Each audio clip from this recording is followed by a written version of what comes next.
எல்லாருக்கும் வணக்கங்க. Welcome to digital Bharathi. TNPSC group 4 எக்ஸாமை நம்ம எழுத போகிறோம். ஸோ அதற்கு சில முக்கியமான கரண்ட் அஃபேர்ஸ் அப்படின்னா நமக்கு மற்றதுக்கு சிலபஸ் அப்படின்றது கொடுத்துருக்காங்க. இந்தியன் பாலிட்டிக்கு சிலபஸ் கொடுத்துருக்காங்க, இந்தியன் எக்கானமிக்கு சிலபஸ் கொடுத்துருக்காங்க. ஸோ நமக்கு கரண்ட் அஃபேர்ஸ்க்கு கொடுத்துருக்கக்கூடிய சிலபஸ் அவ்வளோ தெளிவாக இருக்காது.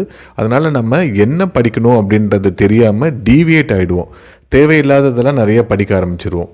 இப்போ பேப்பர் எடுத்து நம்ம படிக்கிறோம் அப்படின்னா இப்போ அரசியல் செய்திகள் தான் நிறையா படிப்போம். அதற்கு அடுத்து அதிகமாக படிக்கிறது விளையாட்டு செய்திகள், அப்புறம் சினிமா செய்திகள், இதுதான் நம்ம படிப்போம். ஆனால் கரண்ட் அஃபேர்ஸ் அப்படின்றது இதெல்லாம் கிடையாது. ஸோ என்ன கரண்ட் அஃபேர்ஸில் நம்ம படிக்கணும், அதனுடைய ப்ளூ பிரிண்ட் என்ன, இப்போ ப்ரீவியஸ் இயர் கொஸ்டின் வச்சு அனாலிசிஸ் பண்ணுறப்ப எந்த டாப்பிக்லேருந்து நிறைய கேட்டிருக்காங்க அப்படின்றத எடுத்து இப்போ பண்ணியிருக்கேங்க. ஸோ இது மொத்தமாக ஒரு 10 டாபிக் தான் நமக்கு கரண்ட் அஃபேர்ஸ் திரும்ப திரும்ப கேட்டுகிட்டே இருக்காங்க. ஸோ அதை மட்டும் நம்ம இப்போ பார்க்குறோம். ஸோ ஃபஸ்ட் அவார்ட்ஸ் அண்ட் ஆனர்ஸு, விருதுகள் கண்டிப்பாக நிறையா இடத்துல கேட்குறாங்க. ஏதாவது ஒரு விருதுகள் கண்டிப்பாக ஒரு கேள்வியிலையும் கேட்டுட்ருக்காங்க. இப்போ குரூப் 4 பார்த்திங்கன்னா கரண்ட் அஃபேர்ஸ் கொஸ்டின் ஒரு 8லேருந்து 10 வரைக்கும் வரலாம், அதிகபட்சமாக வரலாம். அதில் எல்லாருக்குமே தெரிஞ்ச மாதிரி ஒரு 4-5 கொஸ்டின் இருக்கும். மீதி இருக்கக்கூடிய 4-5 கேள்விகள் தான் படிச்சிருந்தால் மட்டும்தான் பண்ண முடியும். அதனால தான் நான் எப்பயும் என்ன சொல்லுவேன் அப்படின்னா, கரண்ட் அஃபேர்ஸ்க்காக அதிகமான இம்பார்ட்டன்ஸ் கொடுக்காதீங்க.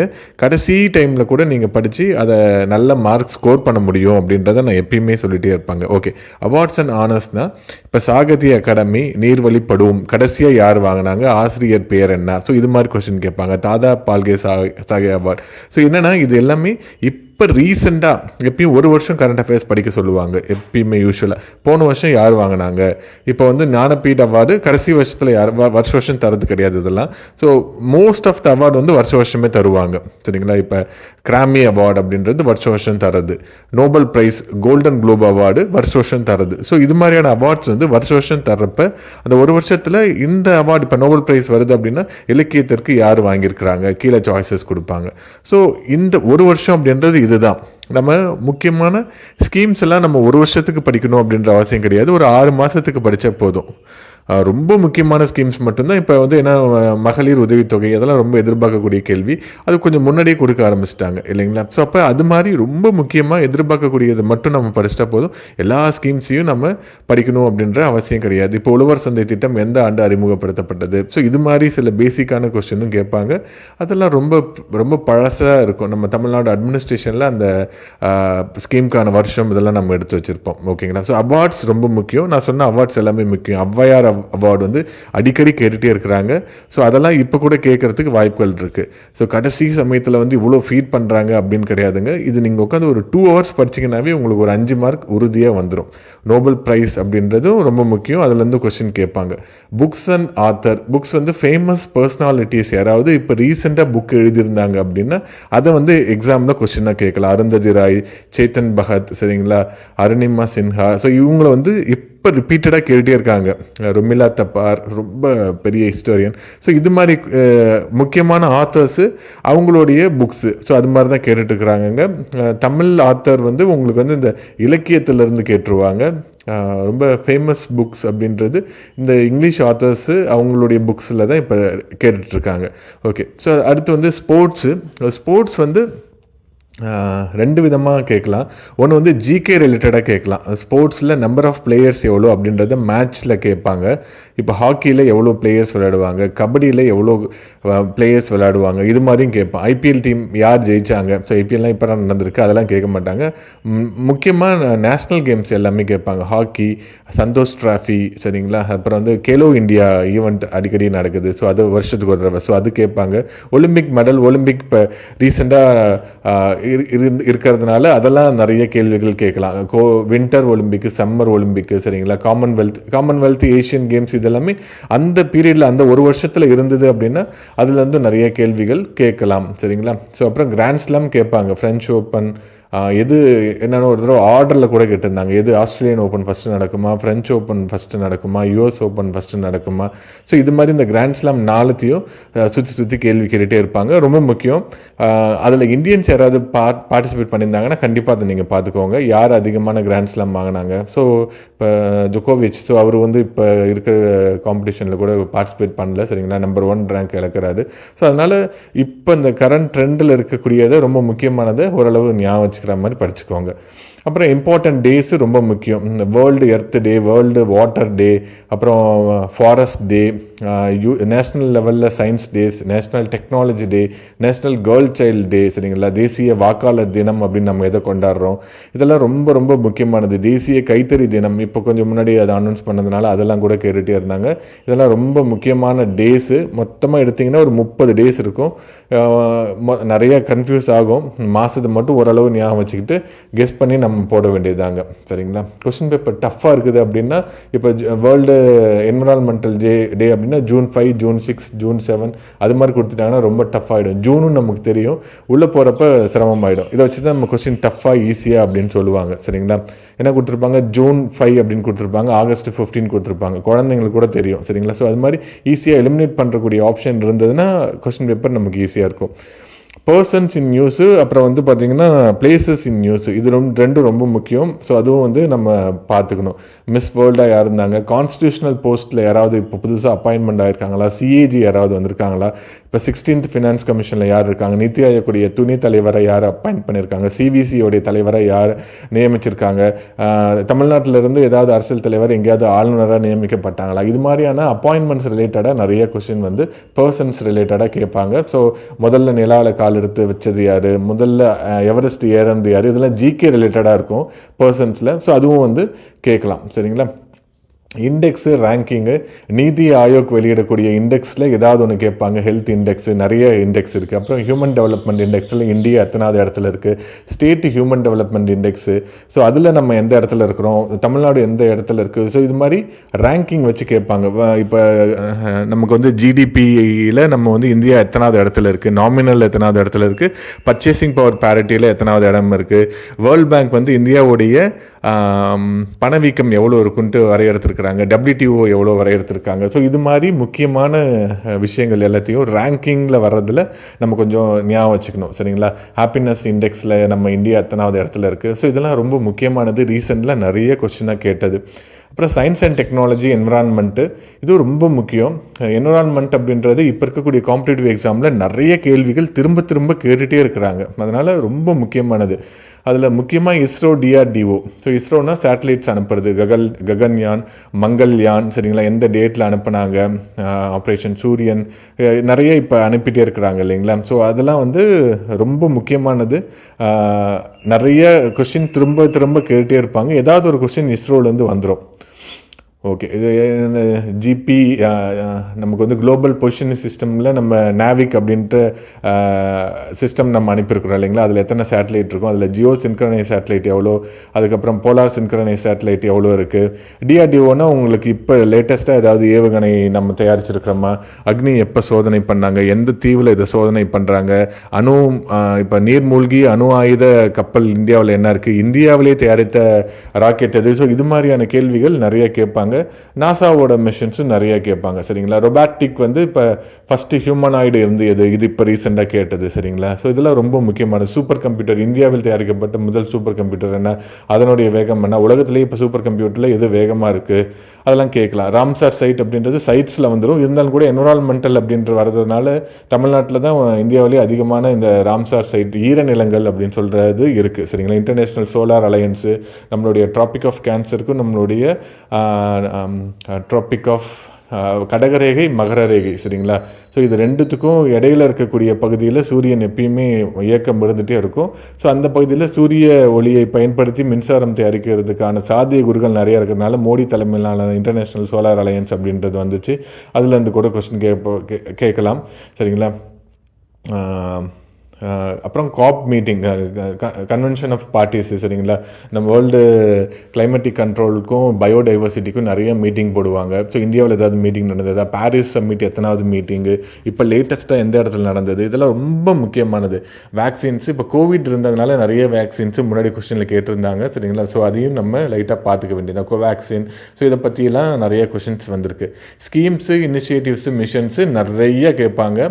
கொஸ்டின் பேப்பரில் எக்கனாமி அப்படின்ட்டு இருந்ததுனாவே எக்கனாமியில் ஒரு பார்ட்டி ஸ்கீம் தான். ஸோ அதனால் ஸ்கீம் நிறைய கேட்பாங்க. Central government and state government schemes கேட்பாங்க. பிரதான் மந்திரி முத்ரா யோஜனா அப்படின்னா என்ன, சிறு குறு தொழிலாளர்களுக்கான நிதி வழங்குறது 50,000, 2 லட்சம், ஸோ அது மாதிரி 5 லட்சம் அது மாதிரிலாம் வழங்குவாங்களா. உஜ்வாலா யோஜனா, ஏழைகளுக்கு, ஏழை பெண்கள் 5 கோடி பேருக்கு வந்து கேஸ் அடுப்பு தரது. அதுக்கப்புறம் இப்போ அதில் உஜ்வாலா 1 2.0 அப்படின்லாம் வந்தது. சரிங்களா. சமக்கர சிக்ஷா அபியான், நம்ம சர்வ சிக்ஷா அபியானுக்கான அடுத்த லெவல் ஸ்கீம் தான் இது. வால்மீகி அம்பேத்கர் ஆவாஸ் யோஜனா, ஜல்ஜீவன் மிஷன், இதெல்லாம் ரொம்ப முக்கியமானது. இதில் வந்து நிறைய கேள்விகள் கேட்கறதுக்கு வாய்ப்புகள் கூடுதலாக இருக்குது. இந்த ஸ்கீம்ஸ் எல்லாத்தையுமே லைட்டாக நீங்கள் பார்த்துக்கோங்க. இப்போ நம்ம கீழே வந்து பார்த்தீங்கன்னா நீங்கள் ஸ்டூடெண்ட் ஒருத்தர் ஃபார்வர்ட் பண்ணார் கரண்ட் அஃபேர்ஸ், ரொம்ப நல்லா இருந்தது. இப்போ சொன்னது இது எல்லாத்தையும் உட்காந்து திருப்பியும் கலெக்ட் பண்ணி நம்ம படிக்கிறதுக்கு பதிலாக இந்த கீழே இருக்கிறத நம்ம ஓரளவு பார்த்துட்டு போயிட்டோம் அப்படின்னா நான் சொல்கிறேன் 5 மார்க்கில் ஒரு 3 மார்க்காவது நம்ம வாங்கிடலாம். சரிங்களா. அதாவது ஒரு 80% கரண்ட் அஃபேர்ஸில் மார்க் வாங்குறதுக்கு ரொம்ப யூஸ்ஃபுல்லாக இருக்கும். Tamil Nadu marriage assistant scheme, Tamil Nadu related ஸ்கீம்ஸும் ரொம்ப முக்கியம். புதுமை பெண் திட்டம், சரிங்களா, பிரேக்ஃபாஸ்ட்டு ஸ்கீமு, அப்புறம் வந்து மகளிர் உரிமை தொகை திட்டம். ஸோ ஒரு எலெக்ஷனே வந்து பெரிய லெவலில் ரிசல்ட் மாறுவதற்கு சில முக்கியமான ஒரு திட்டமாக இருந்திருக்கு மகளிர் உரிமை தொகை திட்டம்லாம். சரிங்களா. ஸோ அதெல்லாம் ரொம்ப முக்கியம்.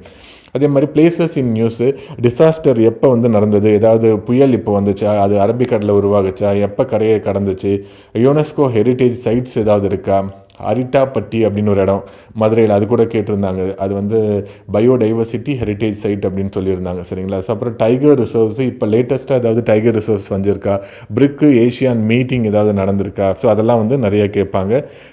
பிளேஸ் அப்படின்னு வரப்போ வந்தே பாரத் வந்து தமிழ்நாட்டில் எத்தனை இருக்குது, எந்தெந்த இடத்துக்கு இடையில் வந்தே பாரத் வந்து விட்டுருக்காங்க, இதெல்லாம் வந்து கேட்பாங்க.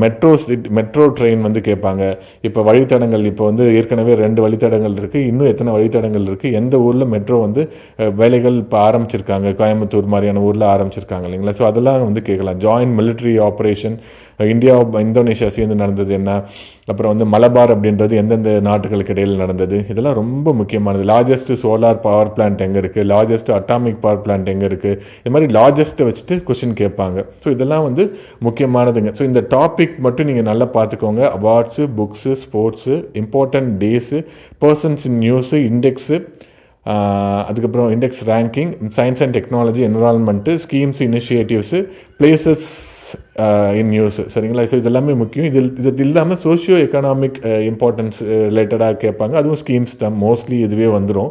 ஸோ இந்த எல்லா டாப்பிக்கையும் நீங்கள் பார்த்துக்கோங்க. ஸோ கீழே இருக்கிற இந்த மெட்டீரியல் பாருங்கள். இந்த பிடிஎஃப் நான் டிஸ்கிரிப்ஷனில் வைக்கிறேன், நீங்கள் டவுன்லோட் பண்ணி பாருங்கள். வெரி யூஸ்ஃபுல்லாக இருக்கும் உங்களுக்கு. கமிட்டிஸ் வந்து ரொம்ப முக்கியம். கமிட்டிஸ் மணிப்பூர் கலவரத்துக்காக எந்த கமிட்டி போட்டாங்க, சரிங்களா. ஸோ இது எல்லாமே முக்கியம். அது மாதிரி மீட்பு நடவடிக்கைகள், அதுவும் ரொம்ப முக்கியம். இதுவும் வந்து கேட்டிருக்காங்க. ஸோ இது வந்து உங்களுக்கு வரக்கூடிய குரூப் 2 எக்ஸாம்லேயும் யூஸ்ஃபுல்லாக இருக்கும். இதெல்லாம் நோபல் பரிசு ரொம்ப சூப்பராக கம்பைல் பண்ணியிருக்காங்க. சரிங்களா. ஸோ அதுக்கப்புறம் பார்த்திங்கன்னா நோபல் பரிசு யார் யாருக்கு வாங்கியிருக்காங்க, எதுக்கு வாங்கியிருக்காங்க, சுதந்திர தின விருதுகள் எது. சரி, இது ரொம்ப நிறையா இருக்குது. இது எல்லாத்தையும் மண்டையில் ஏற்றிட்டு போனால் நான் ஏற்கனவே படித்தது மறந்துடும் அப்படின்றீங்க. ஒரு தடவை சும்மா ரீடிங் மட்டும் பண்ணிட்டு போங்க, உட்காந்து ஃபுல்லாக படிச்சுட்டு இருக்காதீங்க. சரிங்களா. ஸோ அவ்வளோதான் நமக்கு டைம் இருக்குது. பேஜஸ் ரொம்ப கம்மியாக தான் இருக்கும். நம்ம ஒரு 4-5 மாதமாக படிச்சுட்டே இருக்கிறதுனால என்ன ஆகிடும் அப்படின்னு பார்த்தீங்கன்னா நமக்கு வந்து ரொம்ப வேகமாக எல்லாத்தையும் அப்சர்வ் பண்ணிப்போம். சரிங்களா. ஸோ அந்த எக்ஸாம் முடிகிற வரைக்குமாவது நம்மளுடைய பஃபர் மெமரியிலையாவது இதெல்லாம் நம்ம கொஞ்சம் ஞாபகம் வச்சுக்கிட்டோம் அப்படின்னா நிறைய மார்க் நமக்கு வருங்க.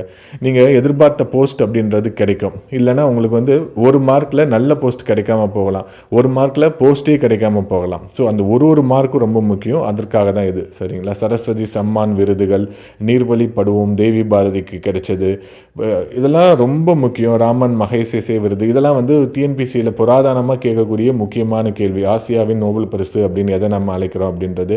ஆதித்யா L1. சரிங்களா. ஸோ சயின்ஸ் அண்ட் டெக்னாலஜியில் இதெல்லாம் ரொம்ப முக்கியமானது. எந்த நாளில் இதை வந்து லான்ச் பண்ணாங்க அப்படின்றதெல்லாம் வந்து கண்டிப்பாக கேட்பாங்க. ஸோ அதனால் அதெல்லாம் நீங்கள் பார்த்துக்கோங்க. ககன்யான் திட்டம் எப்போ வந்து அனுப்ப போகிறாங்க அப்படின்றது. பட்ஜெட்டும் ரொம்ப முக்கியம். பட்ஜெட்டில் இருக்கக்கூடிய நம்பர்ஸ் எல்லாத்தையும் படிக்கணுமானா அப்படிலாம் படிக்கணும்னு அவசியம் கிடையாது. ஜிஎஸ்டியோடைய வசூல் எவ்வளோ அப்படின்றத படிச்சுக்கோங்க. அது இல்லாமல் உங்களுக்கு வந்து முக்கியமான ஸ்கீம்ஸ் ஏதாவது இன்ட்ரடியூஸ் பண்ணியிருக்காங்களா அப்படின்றத நீங்கள் படிச்சுக்கோங்க. மத்திய பட்ஜெட் மற்றும் மாநில பட்ஜெட் ரெண்டுமே ரொம்ப முக்கியமானது. தமிழ்நாடு பட்ஜெட்டும் ரொம்ப ரொம்ப முக்கியமானது. அதெல்லாம் நீங்கள் கொஞ்சம் பார்த்துக்கோங்க. ஓகேங்க. ஸோ எவ்வளோ ரூபா ஒதுக்கியிருக்காங்கன்னா அந்த அளவுக்குலாம் வேணாங்க, சும்மா ஒரு கம்பேரிசனுக்காக எதுக்கு அதிகமான ஒதுக்கீடு அப்படின்றதுக்காக இதெல்லாம் பண்ணியிருக்கு. ஓகே, ஸோ நீங்கள் பார்த்துக்கோங்க, இந்த பிடிஎஃப் நான் சேர்த்து வைக்கிறேன் நான். அப்புறம் நம்ம தமிழ்நாடு கவர்மெண்ட்டோடைய முக்கியமான ஸ்கீம்ஸ் இருக்கும், கலைஞர் மகளிர் உரிமை தொகை. இது என்ன ஃபுல்லாக படிக்கணுமா அப்படின்னா, எந்த இடத்தில் ஆரம்பிக்கப்பட்டது, எந்த தினத்தில் ஆரம்பிக்கப்பட்டது, இதுதான் ரொம்ப முக்கியம். அதனுடைய நோக்கம் என்ன. ஸோ ப்ரிலிமினரி கொஸ்டினில் இப்போ குரூப் 4 இருந்ததுன்னா எந்த இடத்தில் ஆரம்பிக்கப்பட்டது அப்படின்னு கொடுத்துருவாங்க. இதுவே குரூப் 2 இருந்தால் 3 ஃபேக்ட் கொடுத்துட்டு 3ல் எது தப்பு அப்படின்றத கேட்பாங்க. சரிங்களா? ஸோ அதனால் அதெல்லாம் நீங்கள் கொஞ்சம் நல்லா பார்த்துட்டிங்கன்னா ரொம்ப ஈஸியாக ஸ்கோர் பண்ணிடலாம். புன்னகை திட்டம், மக்களுடன் முதல்வர், இந்த மக்களுடன் முதல்வர்லாம் வர்றதுக்கு நிறைய வாய்ப்பு இருக்குங்க.